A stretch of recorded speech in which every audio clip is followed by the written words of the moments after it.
Well, hello there, and welcome to A Film a Day with me, Jordan Woodley. And as I continue my more flexible approach to the films I watch in terms of scheduling and sort of swapping things around and trying different things as busyness starts to increase in the slowly post-pandemic environment, I've managed to sneak in a beautiful animated classic that is My Name is Totoro. It's funny, really. Last year, during the peak of the lockdown, or the first peak of the lockdown, with time on our hands, producer slash fiance Helen and I decided we were going to start watching the Studio Ghibli films from the first one, or at least the proto Ghibli films, through the catalogue, especially as they're all available on Netflix. Unfortunately, the way things panned out, I think we watched two, and then one thing and another meant that we delayed them. However, the way it's worked out now, My Neighbor Totoro was next on the list, and I just today thought, wouldn't it be nice to watch a gentle, simple children's animation that's concise and yet beautiful? And man, this film ticks every box in that regard. It's funny, really. I often talk about how a lot of live action and particularly Western storytelling, I very much struggle with creating what you might say is the children's experience, or recreating it. So, and I think I've mentioned before, a film that I personally don't particularly get on with is E.T.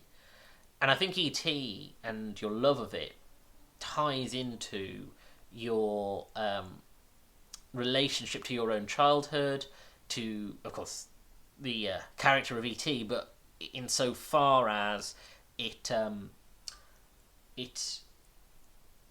does something to your inner... It reaches your inner child in a way that you can relate to.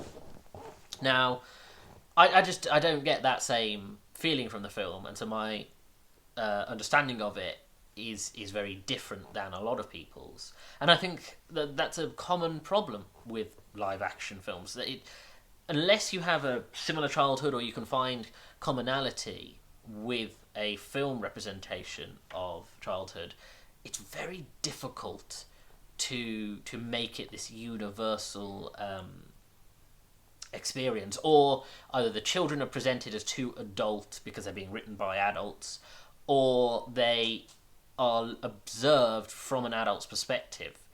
But it's very hard to really get into the mind of a child and to sort of sympathise or empathise with that experience and go, oh, this on a subtextual level relates to something, even the smallest thing that I understand or remember of my childhood. And so what I think My Neighbor Totoro does, and I imagine Ghibli does generally, is it really does find a way to capture that.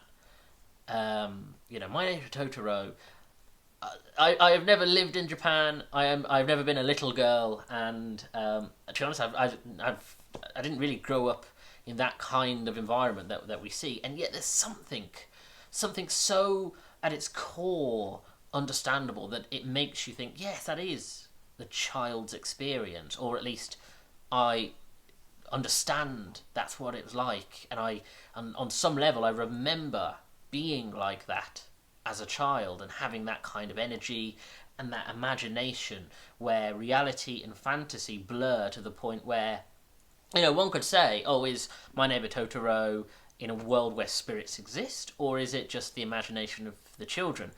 Doesn't matter. It's not about whether it's real or fantasy.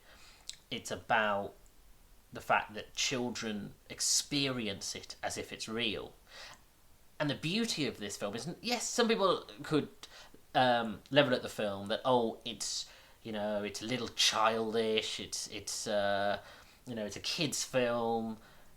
I think that doesn't acknowledge the maturity and pathos that that exist within the film. I mean, the film is about two children trying to process their mother's sickness and their father's exhaustion, and really trying to find some joy out of their lives, whilst underneath it there is a certain sadness to it and melancholy, because they don't know whether their mother's going to get better, and they've been placed in a new environment that they've moved to, and they are trying to find something magical. And I think few films capture that. Very few films can balance all those things, be both childish and mature, be magical and yet have pathos.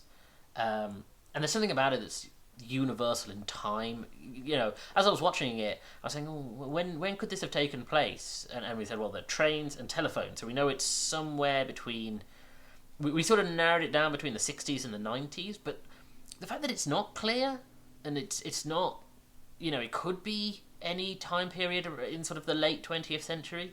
It's quite relatable. It means that, an adult now could relate it back to their childhood, no matter, whether you're my age or whether you're in your late 50s. You'd go, oh, I can appreciate this setting and this style. And again, the bounce and the colour and the movement of the film. I mean, I was thinking that this film could be observed silently. You could actually have an entire... You could have it as a silent film with just the musical soundtrack. No dialogue. And I think the texture of the film conveys all the information you need.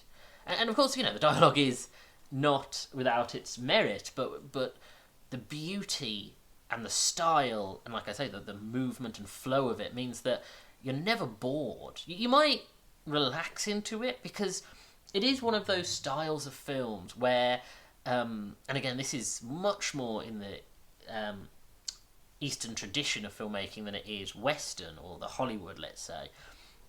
In terms of, there is a little tension, and there are some stake, and there is some threat, but frankly, it's part of the atmosphere rather than being part of the plot. That frankly, this is just about atmosphere and setting, and it's almost on the cusp of slice of life, where it is children living through a certain period. There's no real reason for the film starts where it does because they arrive at this new home, and it does have a really nice place where it ends, but frankly, it's kind of arbitrary. It just ends because, this is a nice, comfortable place for it to end. And between the beginning and the ending, it's just events happen almost episodically. You're just passing through their lives almost serenely. Some sad things happen, there's some tension, there's some threat, but they aren't there to service a plot. They are there to create a sense of atmosphere, and I think that, again, takes a really deft hand. And don't get me wrong, I've been very critical in this of sort of children, I suppose Western children's films. Of course, Western animation is amazing at creating that. Of course, Inside Out equally represents an experience, or even films that don't have a child main character like Toy Story. Live action, it's more difficult, where you have things like, off the top of my head, I'm thinking something like Lion, the Witch and the Wardrobe potentially achieves that. As I say, E.T. for some people, just not for me. I know films like Bridge to Terabithia tried it. It didn't quite work, but that was this is the tone and style they wanted to try and capture. But as I say, it really has its home in animation, and I think it really has its home in Ghibli and their style and their tone. So I'm really glad I watched this. It is a genuinely beautiful looking film.